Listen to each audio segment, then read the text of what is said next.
অন্তু এখন শুয়ে আছে লাশ কাটা ঘরে।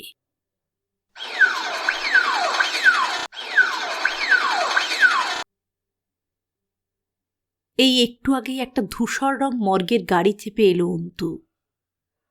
না, অন্তু নয়, অন্তুর দেহ, ডেড বডি, লাশ,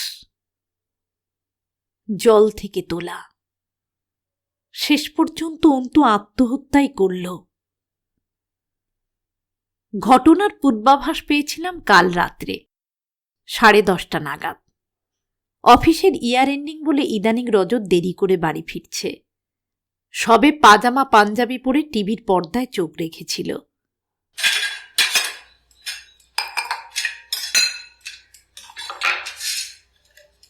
রাতের খাবার বেড়ে আমি ডাকাডাকি করছিলাম মুনিয়াকে। তখনই মিত্রার ফোন। কাঁপা কাঁপা স্বর। দিদি, তোমার ভাই কি ওখানে গেছে? কই না তো। কেন, কি হয়েছে? জানোই তো, কদিন ধরে সেই ডিপ্রেশনটা চলছিল। সকালে আমি যখন স্কুলে বেরোই তখনও চুপচাপ শুয়ে, যখন ফিরলাম তখনও।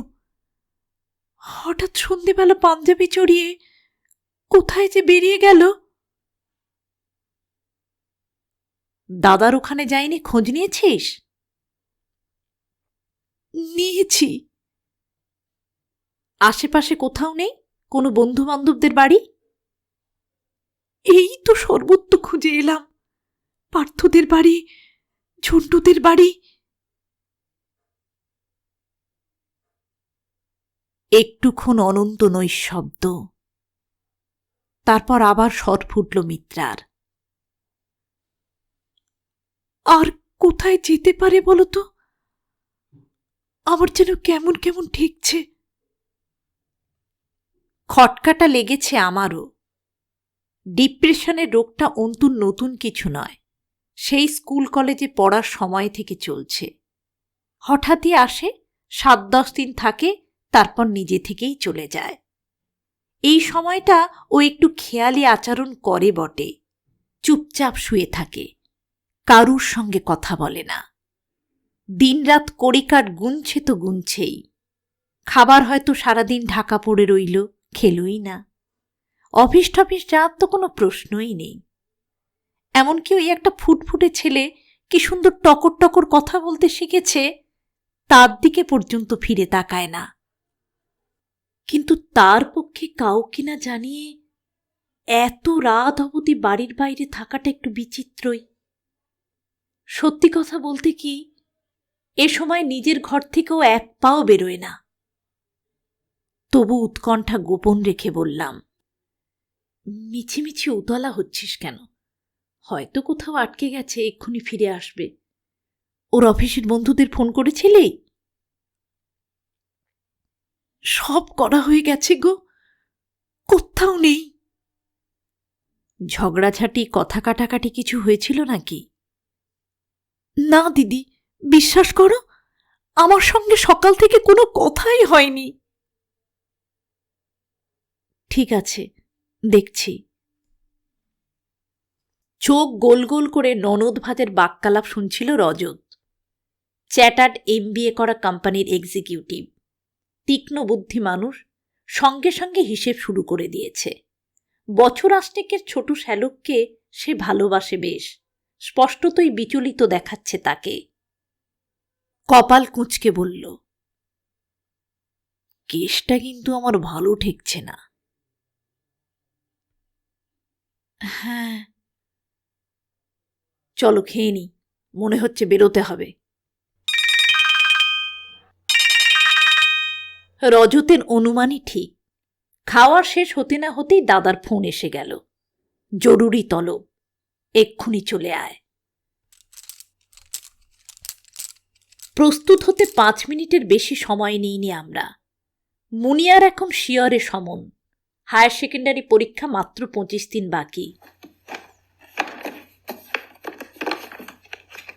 ঝটিতে ফ্ল্যাক্সে দুধ কফি ভর্তি করে মেয়ের টেবিলে রেখে ছুটছি আমি আর রজত। চটপট গাড়ি বের করেছে গ্যারেজ থেকে রজত। 15 মিনিটের মধ্যেই পৌঁছে গেছি টালিগঞ্জ। দাদা সেখানে আগেই পৌঁছেছিল। 2-4 জন প্রতিবেশী বন্ধুও জড়ো হয়ে গিয়েছিল। সদলবলে শুরু হলো আমাদের অভিযান। থানা, একের পর এক হসপিটাল, এর বাড়ি তার বাড়ি, গোটা কলকাতাটা চষে ফেললাম। কোথাও কোনো খবর নেই। আশ্চর্য, সন্ধে থেকে তেমন কোনো দুর্ঘটনাই নাকি ঘটেনি শহরে। বাড়ি ফিরলাম রাত 2টোয়। শুনশান পথ, কুকুরেরাও তখন ঘুমিয়ে পড়েছে। শ্রান্ত, অবসন্ন, তবু যেন একটু নিশ্চিন্ত আমরা। ভয়ঙ্কর কিছু তাহলে ঘটেনি। তবু ঘুম এলো না। তন্দ্রা ছিঁড়ে ছিঁড়ে যাচ্ছিল। অদৃশ্য এক চোরকাটা ছুঁয়ে ছুঁয়ে যাচ্ছে হৃৎপিণ্ড। হঠাৎ হঠাৎ ধড়াস ধড়াস করে উঠছে বুকটা। কোথায় গেল অন্তুটা?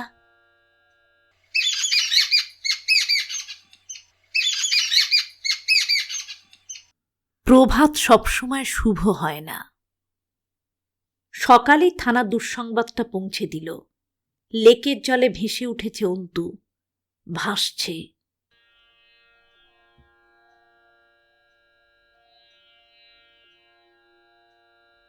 মর্গের গেটে হরিধ্বনি হচ্ছে। একটু আগেও জোনা কয়েক মানুষ পাংশু মুখে সামনের লনে বসেছিল। এখন তারা ম্যাটাডোরের মাথায় খই ছেটাচ্ছে। এক বিধবা মহিলা রোড অ্যাক্সিডেন্টে মারা গেছেন। তার পৃথিবীর দেনা মেটাচ্ছে প্রিয় পরিজন।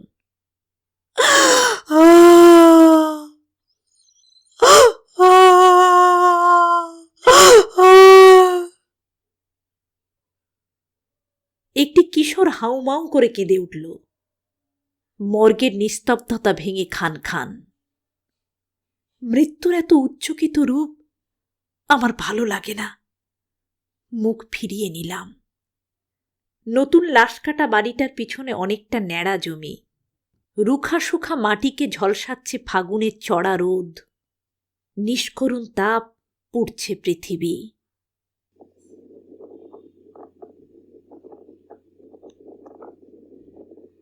হাওয়া বইছে থেকে থেকে, ঝাপটার মতো গরম হাওয়া।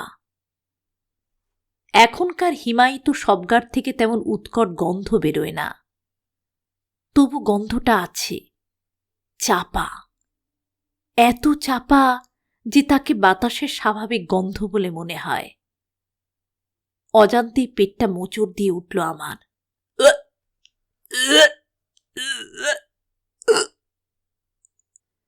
বমি এসে গেল। অস্বস্তিটা বোধহয় মুখে ফুটে উঠেছিল। দৌড়ে এলো আমার পিস্তুত ভাই। শরীর খারাপ লাগছে রুনুদি? পাতাবিহীন লাল কৃষ্ণচূড়ার নিচে দাঁড়িয়ে চা খাচ্ছিল রজত। ভাঁড় ফেলে সেও এগিয়ে এলো। কি অসুবিধে হচ্ছে? মাথাটা ঘুরে গেছে বোধহয়, যা তাপ। কেন যে জেদ করে এলে? এসব জায়গায় আসতে আছে? কেন যে এলাম তা যদি রজত বুঝত। ও বাড়ি এখন কান্নার সমুদ্র। ওখানে কি তিষ্ঠতে পারে মানুষ? কষ্ট এখানেও হচ্ছে। বুকটা হু হু করছে অবিরাম। তবু একটাই তো সান্ত্বনা, অন্তুর কাছাকাছি আছি। কোন সেই শৈশবে আমাকে পাশে না পেলে ঘুমোতে পারত না অন্তু। আবার এই শেষ বেলায়। গেটে ট্যাক্সি থামল একটা। দাদা, সঙ্গে অন্তুর 2 বন্ধু, পার্থ, তপন। হুড়মুড়িয়ে নেমে এলো দাদা। হাতে কি কাগজপত্র, হনহনিয়ে ছুটে গেল অফিসে। ফাঁকা ঘর, পাশের খুপড়িতে 2টি নিষ্প্রাণচক্ষু পুলিশ খাটিয়ায় বসে ঝিমুচ্ছে। কাগজখানা দেখিয়ে তাদের কি যেন বলছে দাদা। নির্বিকার উত্তর শুনে দাদার গলা ক্রমশ চড়ছে। রজত দৌড়ে গেল। কি হলো শান্তদা, এত এক্সাইটেড হচ্ছেন কেন? শোনো কথা, 3 3টে ঘন্টা থানায় হত্যে দিয়ে থেকে সেকেন্ড অফিসারকে তেল মেরে মেরে রিপোর্টটা তৈরি করে আনলাম। এখন বলে কিনা পোস্টমর্টম আজকে হবে না। কেন? ডাক্তার নেই, তিনি নাকি চলে গেছেন। সে কি, এখন তো সবে 1:30। আজ শনিবার, হাফ ডে। শিরেঙ্গে চেহারা কনস্টেবল উদাস মন্তব্য ছুঁড়ল। সোমবার আসুন, ফার্স্ট আওয়ারই হয়ে যাবে। মর্গে হাফ ডে? পার্থ ঝেঁঝে উঠল। ফাজলামি হচ্ছে। চেল্লাবেন না, এখানে শনিবার, রবিবার, half day, full day, first hour, last hour সব হয়। এটা গভর্নমেন্ট অফিস। তা বলে বডি এলেও ডাক্তার থাকবে না, হাফ ডে করে চলে যাবে? এতক্ষণ তো ছিলেন, মেয়ে ছেলেটার কেস করলেন। আপনারা কখন রিপোর্ট নিয়ে আসবেন তার জন্য উনি বসে থাকবেন নাকি? ওনার আর কোনো কাজ নেই? চেম্বারে গেছেন। কোনটা আগে, জ্যান্ত বডি না ডেড বডি?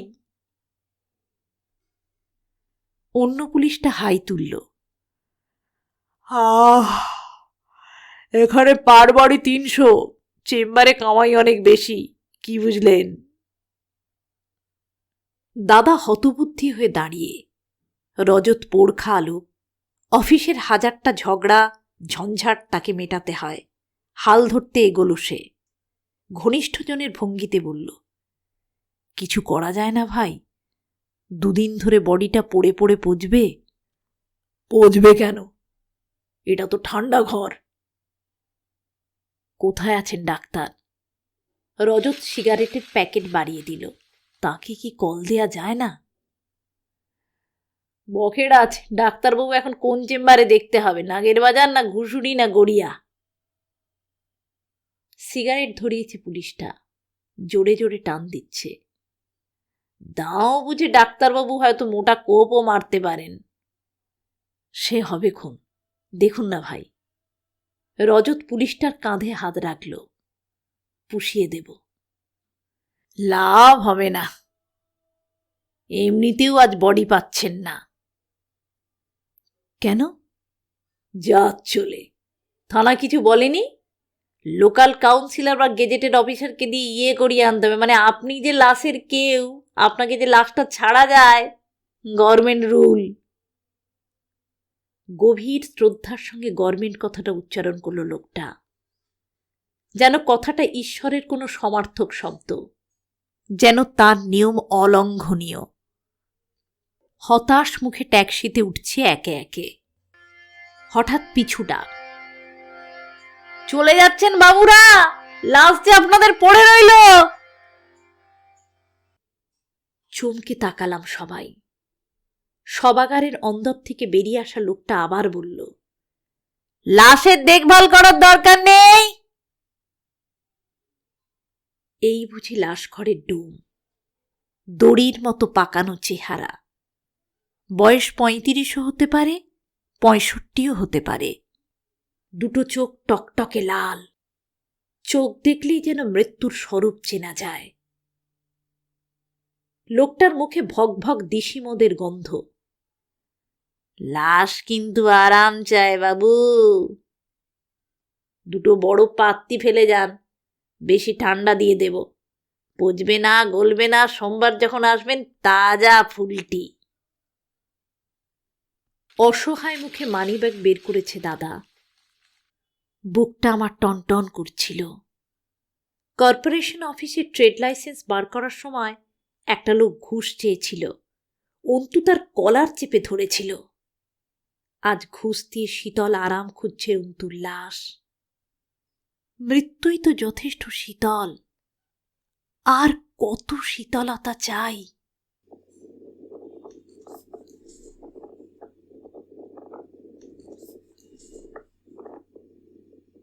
ব্যালকানিতে বসে উতাল পাতাল ভাবছিলাম। সন্ধ্যের পরপরই টালিগঞ্জ থেকে ফিরেছি আমরা। এখন কেমন যেন খারাপ লাগছে। রাতটা কি মিত্রার কাছে থাকা উচিত ছিল? কি করি, মুনিয়াটার সামনে পরীক্ষা। ও বাড়িতে ছোট মামা করে কেঁদে ভাসাচ্ছিল। মেয়েটাকে সরিয়ে না ঠান্ডা করলে কি আর চলে? তাছাড়া মিত্রার বাপের বাড়ির লোকজন এসেছে, দাদা বৌদিরা থেকে গেল। ওইটুকু বাড়িতে কজন গাদাগাদি করব? অন্তুর ছেলেটাও বায়না করে চলে এলো। শোকের বাড়িতে কেমন যেন দিশাহারা হয়ে পড়েছিল টুবলু, পালাতে চাইছিল। থাক, একটা রাত না হয় এখানেই রইল। আমাদের ফ্ল্যাটের পূর্ব দিকটা খোলা, কাছাকাছি তেমন উঁচু বাড়ি নেই। 7 তলায় অলিন্দ থেকে বহু দূর পর্যন্ত দেখা যায় সোনালি সুতার মতো বাইপাসের আলো, অপসৃয়মান গাড়িদের সার্পিল নাড়াচাড়া, নাগরিক আলোর বিস্তারিত আভাস, থোকা থোকা অন্ধকারও। সবই কেমন ঝাপসা, আবছা। মনে পড়ছিল ছোটবেলায় বিচিত্র এক খেলার নেশা ছিল অন্তুর। হঠাৎ হঠাৎ লুকিয়ে পড়ত এখানে সেখানে। এই হয়তো খাটের নিচে ঘাপটি মেরে বসে আছে, এই হয়তো আলমারির পিছনে সিধিয়ে গেল, কিংবা বাথরুমের কোণাটায়। মা, আমি, দাদা খুঁজে খুঁজে হাল্লা। সন্ধান মিললেই অন্তুর ঠোঁটে বঙ্কিম হাসি। কি কেমন জব্দ করেছিলাম! কাল অন্তুটা সত্যিই জব্দ করল। জলের তলায় রইল সারা রাত। রজত এসেছে ব্যালকানিতে। সদ্য স্নান করেছে রজত। ল্যাভেন্ডারের গন্ধ উঠছে বাতাসে। এতক্ষণ ড্রয়িং রুমে বসে একটার পর একটা টেলিফোন সারছিল। বছরের ব্যস্ততম সময় একটা পুরো কাজের দিন বানচাল, তার খেসারত দিতে হচ্ছিল। চেয়ার টেনে বসল রজত। সিগারেট ধরিয়ে বলল, মিত্তালকেও একটা ফোন করে দিলাম, বুঝলে? জগদীশ মিত্তাল, অন্তুদের কোম্পানির মালিক, রজতের ঘনিষ্ঠ পরিচিত। ছোট্ট নিঃশ্বাস ফেলে বললাম, হ্যাঁ, ভালোই করেছ। যা হবার তা তো হয়েই গেল, এবার তো পরের ব্যাপারটা ভাবা দরকার, কি বলো? মৃত্যু অসহ, মৃত্যু মানুষকে বিহ্বল করে। তার মধ্যেও রজতের মতো মানুষরা দায়িত্বজ্ঞান হারায় না। আর একটা নিঃশ্বাস ফেলে বললাম, কি বললেন মিত্তাল সাহেব? শুনে হায় হায় করছিল। আচ্ছা, চাকরিতে 9 বছর 9.5 বছর হয়েছিল না অন্তুর? আর একটু বেশি হবে, 10.5 মতো। ওর তো কন্ট্রিবিউটরি প্রভিডেন্ট ফান্ড 1.25 লাখের মতো পাবে। কোনো লোন টোন চলছিল কিনা জানো? মার অসুখের সময় নিয়েছিল কিছু, ওই 1,015 টাকার মতো।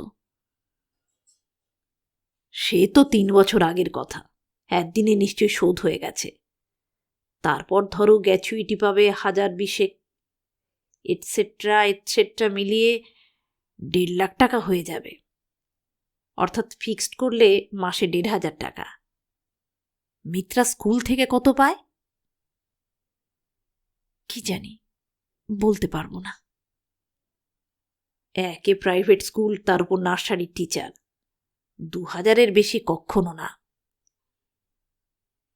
রজতকে যেন একটু চিন্তিত লাগলো। পাশের পাতাবাহারের টবে সিগারেটের ছাই ঝাড়ল। ভুরু কুচকে বলল, মাত্র 3,500-এ কি চলবে? বাড়ি ভাড়াই তো 1,200 টাকা। তারপর টুবলুর লেখাপড়া আছে। এত কেজো কথা শুনতে আমার ভালো লাগছিল না। কঠোর বাস্তবের কথা তো ভাবতেই হয়।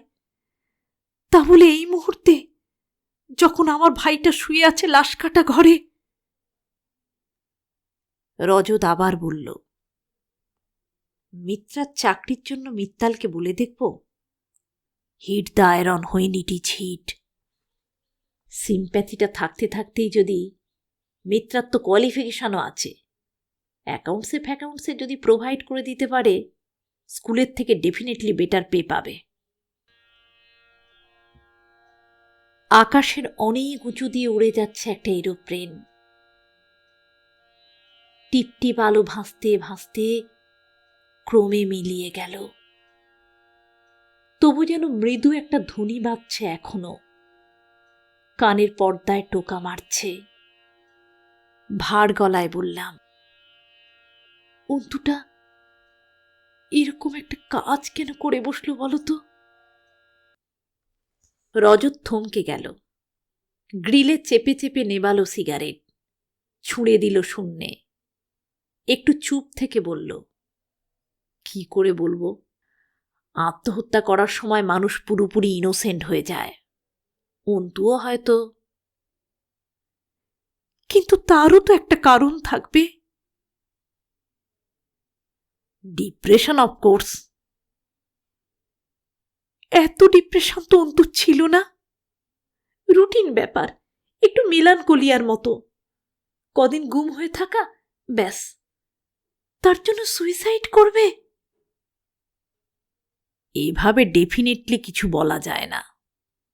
মানুষের মনের কতটুকু খবর রাখি আমরা? কোথায় কার কিভাবে ঢেউ উঠছে নামছে। নিশ্চয়ই ওর মনে কোনো ডিপরুটেড অভিমান ছিল। কার উপর অভিমান? সবার উপর। তুমি, আমি, শান্তদা, তোমার বৌদি, তার বউ, এমনকি মৃত বাবা মায়ের উপরেও থাকা বিচিত্র নয়।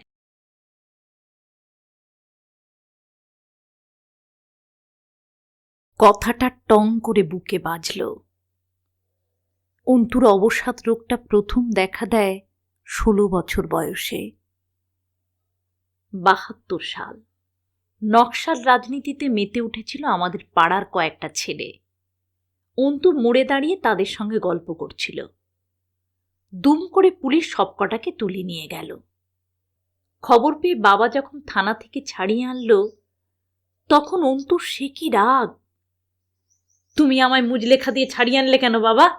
বন্ধুদের চোখে আমায় ছোট করে দিলে তো। বাবা কত বোঝানোর চেষ্টা করল, তুই তো রাজনীতিতে জড়িত নস, আমি তো মিথ্যে কথা কিছু বলিনি।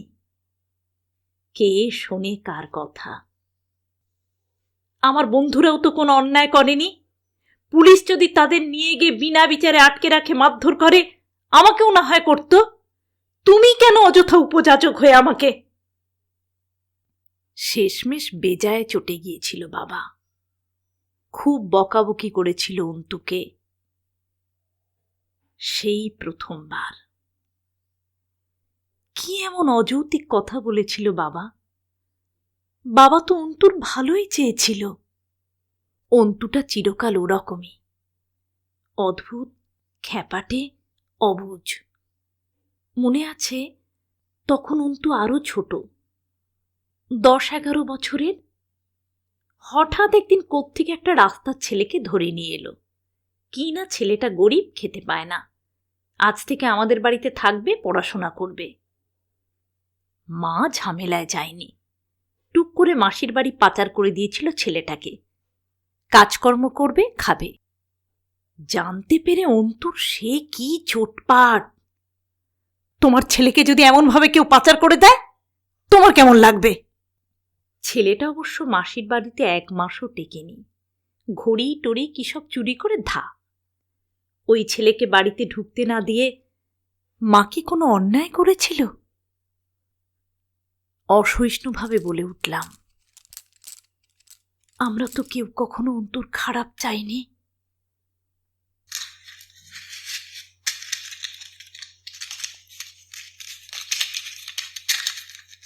রজত আর একটা সিগারেট ধরালো। আপনজনদের খেয়েই বা খারাপ চাই রুনু? আসলে একজনের চাওয়াকে অন্যজন হয়তো ঠিকভাবে গ্রহণ করতে পারে না। পারে নাই তো। অন্তু তো কিছুই নিতে পারত না। এমএসসিতে চান্স না পেয়ে ফ্যা ফ্যা করে ঘুরে বেড়াচ্ছিল। দাদা অফিস থেকে লোন তুলে টাকা দিল, অর্ডার সাপ্লাইয়ের ব্যবসাটা ধরিয়ে দিল, এক এক করে পার্টিও জোগাড় করে দিচ্ছিল অনেক। কবছর বিজনেসটা টেকাতে পারলো বলো? ব্যবসায় ন্যায় নীতি মানব না, কাউকে ঘুষ দেব না, কোথাও কোনো গোজামিল থাকবে না। এভাবে বিজনেস চলে, সবাইকে একটু আধটু মানিয়ে নিতে হয়, এটাই নিয়ম। তোমাদের তো এত বড় কোম্পানি, কোটি কোটি টাকার কারবার, তোমাদের কাটমানি দিতে হয় না? সবাই কি আর এক ধাঁচের হয় রুনু? হয় না তো, তাদের অভিমান করেও সাজে না। দাদা খুব দুঃখ পেয়েছিল সে সময়, আমি জানি। দুঃখ জিনিসটা বড় স্বার্থপর রুনু।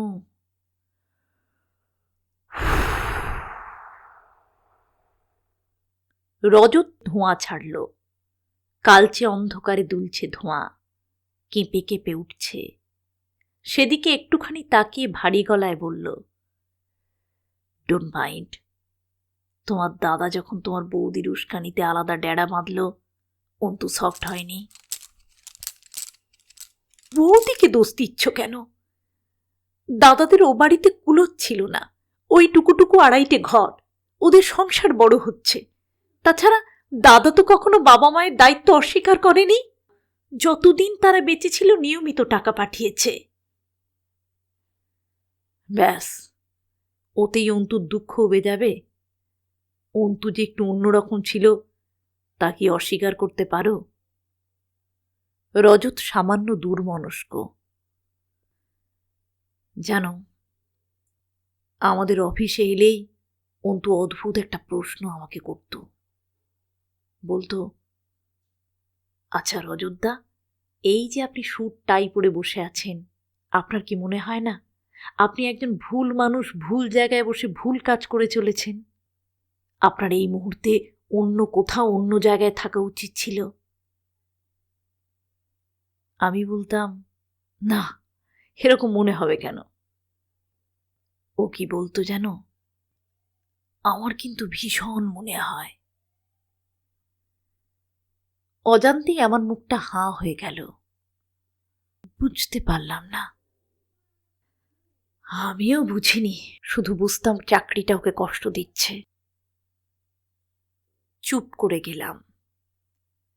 চাকরিটাও যে অন্তুর ভালো লাগছে না আমি জানতাম।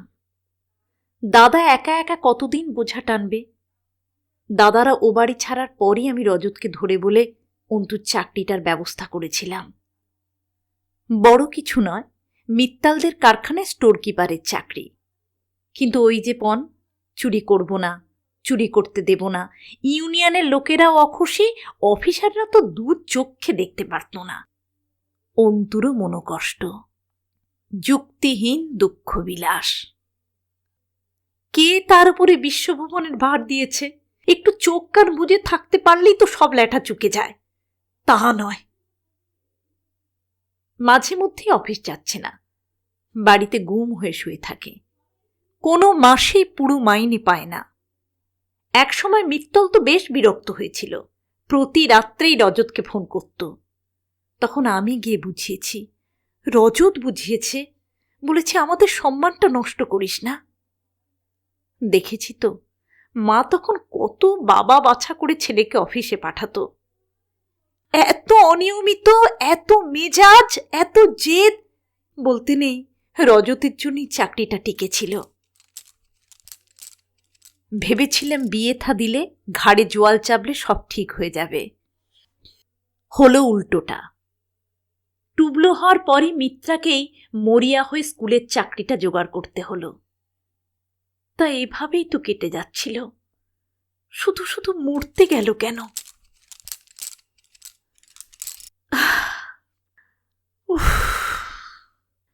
না, আর ভাল লাগছে না ভাবতে।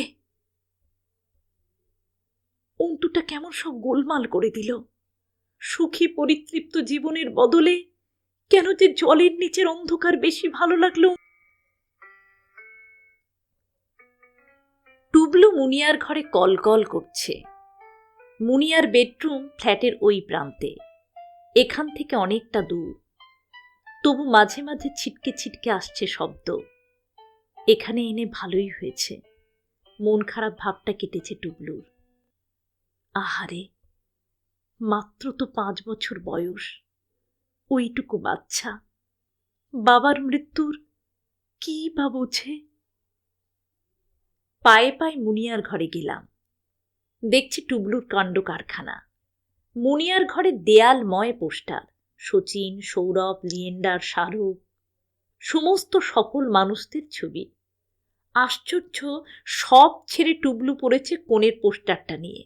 চার্লি চ্যাপলিন, মাথাটা টুপি, বুরুশ গোঁফ, হাতে লাঠি, পায়ে ছেঁড়া জুতো, দুঃখী দুঃখী মুখ করে কোনো রকমে সামলাচ্ছে কোমরের প্যান্টটি। নিঃস্ব জোগাড়টাকে দেখে উদ্ভট উদ্ভট প্রশ্ন করছে টুবলু। যথাসাধ্য উত্তর দিচ্ছে মুনিয়া। উত্তর থেকে আবার শুরু হচ্ছে টুবলুর প্রশ্ন। ডাকলাম, এই টুবলু, কিছু খাবি এখন? দুধ খেলাম তো এসে। শুধু দুধ খেলে হবে? মুনিয়া ভাইয়ের গালটা টিপে দিল। চাও খাবি? হ্যাঁ। মা, আমি বানাবো চাউমিন? পারবি করতে? পারবো। তোর বাবা খাবে কি জিজ্ঞাসা কর, তুইও খেয়ে নিস। রাত্রিরে আমি আর কিছু করব না, শুধু সেদ্ধ ভাত।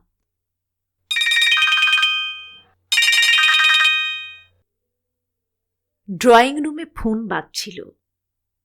রজত এসে ধরল বুঝি ফোনটা। আমি শুয়ে পড়েছিলাম মুনিয়ার বিছানায়।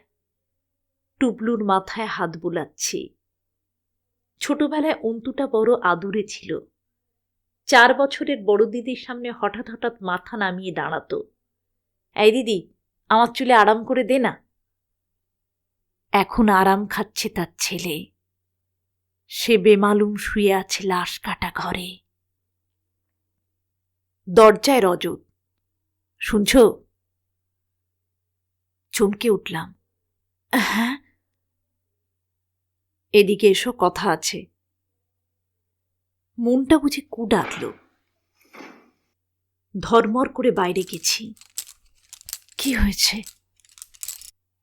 শান্তদা ফোন করেছিল। একটা প্রবলেম হয়েছে। ওই যে সার্টিফিকেট জোগাড় করার কথা বলল না, ওটা নিয়ে সমস্যা হচ্ছে। ও পাড়ার কি অনুপম বাবু আছে, রাইটার্সের অফিসার, তার কাছে গিয়েছিল শান্তদা। ভদ্রলোক নানান বাহানা দেখাচ্ছেন। একবার বলছে শিল অফিসে আছে, একবার বলছে আপনাদের বাড়ির ব্যাপারে আমি কিছু জানি না। আনন্যাচারাল ডেথ তো, কোথা থেকে কি হয়ে যাবে। আশ্চর্য, দাদা বডি নেবে, দাদাকে চেনে, এইটুকু লিখে দিতে। মানুষ এই রকমই ঝঞ্ঝাটের সামান্যতম সন্দেহ এলে শামুকের মতো গুটিয়ে যায়। তাহলে কি হবে? ব্যবস্থা একটা হচ্ছে। তোমাদের ওই লোকাল কাউন্সিলর আছে না, অজয় রক্ষিত, তার কাছ থেকে নিতে হবে। সেখানেও আবার নাকি ক্যাচ আছে। পুরপিতা মহাশয়ের এক পার্শ্বচর আছে, স্বপন সামন্ত না কি যেন নাম বলল শান্তদা। তার কাছে নাকি কাউন্সিলরের সই করা প্যাড থাকে। সে এখন বাড়িতে নেই, কোথাও না কোথাও টহল দিয়ে বেড়াচ্ছে। কাল সকালে গিয়ে তাকে ধরতে হবে, সার্টিফিকেট সেই লিখবে। তার কাছে একা যেতে শান্তদা সাহস পাচ্ছে না, তাই সকাল সকাল আমাকে পৌঁছে যেতে বলল। জিজ্ঞাসা করল, কে স্বপন, তুমি জানো? চিনি তো সকলকেই। অজয় রক্ষিত এককালে এলাকার কুখ্যাত মস্তান ছিল। তার নামে খুনের মামলাও ছিল বেশ কয়েকটা।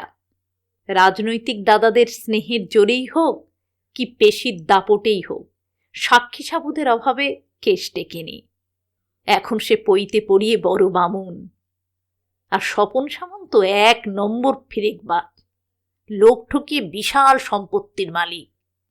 শুনেছি স্মাগলিং টাগলিংও করে। এমন লোকের সংস্পর্শে আসা তো দুস্থান, ছায়া মারাতে পর্যন্ত চাইত না অন্তু। নাম শুনলে থুতু ছেটাত। আজ তাদের উপরেই নির্ভর করছে অন্তুর অন্তিম সংস্কার।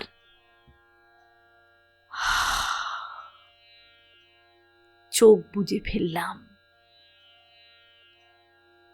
লেকের পাড়ে শুয়ে আছে অন্তু। রোগা সোগা শরীর ফুলে ঢোল, শ্যামলা রং ফ্যাকাশে সাদা, কুকড়ে গেছে লম্বা কাঠামো। না, ঠিক কুকড়ে নয়, হাঁটু দুটো ভাঁজ করা, হাত ডানার মতো দুদিকে ছড়ানো, অবিকল উড়ে যাওয়ার ভঙ্গি। শেষ মুহূর্তে কি ওড়ার বাসনা হয়েছিল অন্তুর? উঠতে চেয়েই কি জলে পড়ে গেল? তুই সাঁতার শিখলি না কেন অন্তু?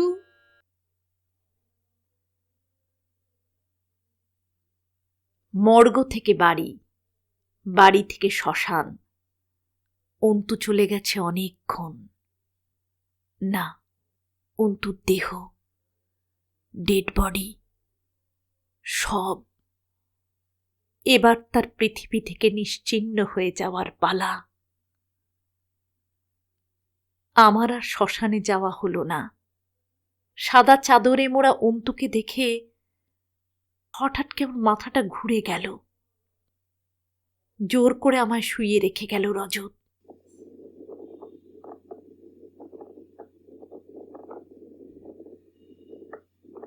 বাড়ি এখন ভয়ঙ্কর নিঝুম, যেন প্রবল ঝড় বৃষ্টির পর ঝিমিয়ে পড়েছে একেবারে। শব্দহীন, হাহাকারহীন, অসহ্য গুমট।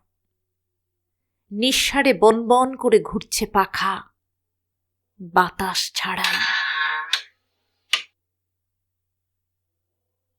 বৌদি ঘরে এলো। শরীরটা এখন ভালো লাগছে রুনু? হ্যাঁ, চা এনেছি, খেয়ে নাও। উঠে বসলাম। কারুর সাড়া পাচ্ছি না। সবাই কি চলে গেছে? না, অনেকে আছে। চিত্রা, বন্দনা, দেবী, পিসিমা, মাসিমা, বাইরের ঘরে সবাই আছে। বৌদি চলে যেতে গিয়েও দাঁড়ালো। মিত্রাটা চাও মুখে তুলছে না। তুমি একটু চেষ্টা করে দেখবে?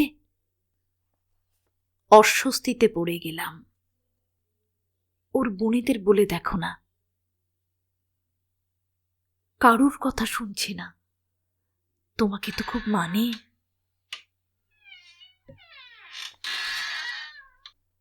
সদ্য স্বামীহারা স্ত্রীকে যে কি ভাষায় সান্ত্বনা দিতে হয় আমি জানি না।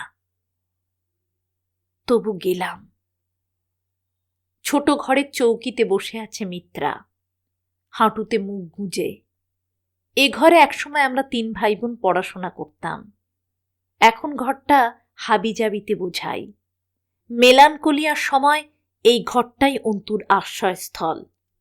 3 দিন আগেও দরজা ঠেলার মৃদু শব্দে চমকে উঠল মিত্রা। মুখের লাবণ্য মুড়ে গেছে, চশমা খোলা, চোখের কোলে গাঢ় কালির পোজ। অন্তুর মৃত্যুর পর এই প্রথম আমি একা মিত্রার মুখোমুখি। পাশে বসে পিঠে হাত রাখলাম। নিচু গলায় বললাম, তোকে শক্ত হতে হবে মিত্রা। এখন থেকে তুই টুবলুর বাবা মা দুজনেই। মিত্রার চোখে কি যেন খেলে গেল। জলও নয়, জ্বালাও নয়, অন্য কি যেন। পরক্ষণই মনি স্থিমিত।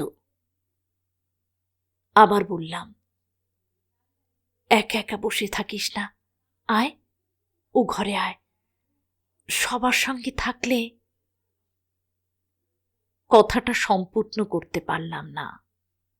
মন ভালো হয়ে যাবে বলাটা কি নির্মম ঠাট্টা নয়? আচমকা মিত্রা স্বর ফুটল, একটা প্রশ্নের উত্তর দেবে দিদি? তোমার ভাই আমার সঙ্গে এই নিষ্ঠুর আচরণ করল কেন? এ প্রশ্ন তো আমারও, তবু বলে ফেললাম, থাক না রে, ও কথা কি এখন ভাবার সময়? এটাই তো সময়, এরপরে আর ওর কথা ভাববো কেন? মিত্রা আবার থুতনি রাখলো হাঁটুতে। তুমি বলো দিদি, 7 বছর বিয়ে হয়েছে, কি সুখ দিয়েছিল আমার। কটা শাড়ি কিনে দিয়েছে, কটা গয়না করিয়ে দিয়েছে বিয়ের পর, কটা জায়গায় বেড়াতে নিয়ে গেছে। সামান্য সঙ্গটুকু পর্যন্ত দেয়নি। অফিস থেকে ফিরলো অমনি বেরিয়ে গেল। কোথায় কার থ্যালাসেমিয়া হয়েছে রক্ত জোগাড় করতে হবে, কোথায় কার বাড়িতে হাঁড়ি চড়ছে না সংসারের খুঁতকুড়ো থেকে সেখানে অন্ন জোটাতে হবে, কার কোথায় অসুখ করলো তাকে নিয়ে হসপিটালে ছুটলো। হ্যাঁ, আমি বকাবকি করেছি, চেঁচামেচি করেছি, তোমাদের কাছে নালিশ করেছি। বলো অন্যায় করেছি? নিজের ছেলে এবিসিডি শিখলো কিনা সে নিয়ে হুঁশ নেই। বস্তির ছেলেদের পড়াতে যাচ্ছে, তাদের মায়েদের শেখাচ্ছে। শিক্ষাও তো হয়েছিল যথেষ্ট। সেবারে 11 নম্বর বস্তির লোকেরা এসে শাসিয়ে গেল। তোমার ভাইয়ের ফুসমন্তরে নাকি তাদের বইয়েরা ঢেটা হয়ে গেছে, বড়দের মদ খাওয়া ছাড়াতে চাইছে। ফের যদি ওই বস্তিতে ঢোকে পা খোঁড়া করে দেবে বলে ভয় দেখিয়ে গেল। কবেকার কথা, এই তো গত সোমবার। তবু বাবুর চৈতন্য হলো কই, ফের গেল ওখানে পড়াতে। সেদিন ফেরার পর তোমার ভাইয়ের শুধু পা ধরতে আমি বাকি রেখেছি। বলেছি এসব ছাড়ো, অন্যের কথা না চিন্তা করে নিজের সংসারের কথা ভাবো। খুব অন্যায্য কি বলেছি দিদি? বুকটা গুড় করে উঠল। সেদিন থেকেই কি অন্তুর অবসাদটা এসেছিল? মিত্রা বিড় করে চলেছে। আমি তো তার কাছে কিছু চাইনি দিদি। আর 5টা মেয়ে সংসারে যা চায় তার কণা মাত্র বেশি নয়। নিজেদের নিয়ে নিজেদের গণ্ডির মধ্যে নিজেদের মতো করে বাঁচা। 5 জনের কি হলো তা নিয়ে আমাদের মাথা ঘামানোর দরকার কি? কত কষ্ট করলাম তোর ভাইয়ের জন্য, কত চেষ্টা করলাম ভালোবেসে তার দৃষ্টি ফেরাতে।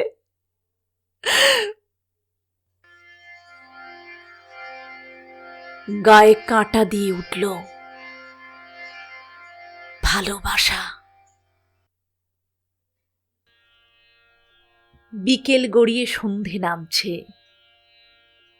মিত্রা শুয়ে আছে চোখ ঢেকে। ছোট ঘরের ক্রমক্ষীয়মান আলোয় আমি বসে আছি নির্বাক। কান্না পাচ্ছিল। আমরা প্রত্যেকেই অন্তুর ভালো করতে চেয়েছিলাম।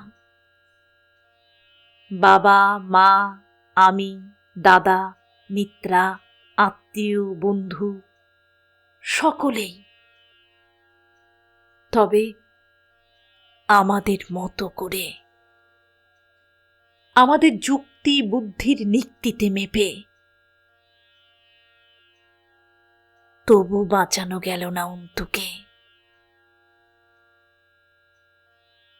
এটাই হয়তো স্বাভাবিক। জীবজন্তুরা কি আর আত্মহত্যা করে?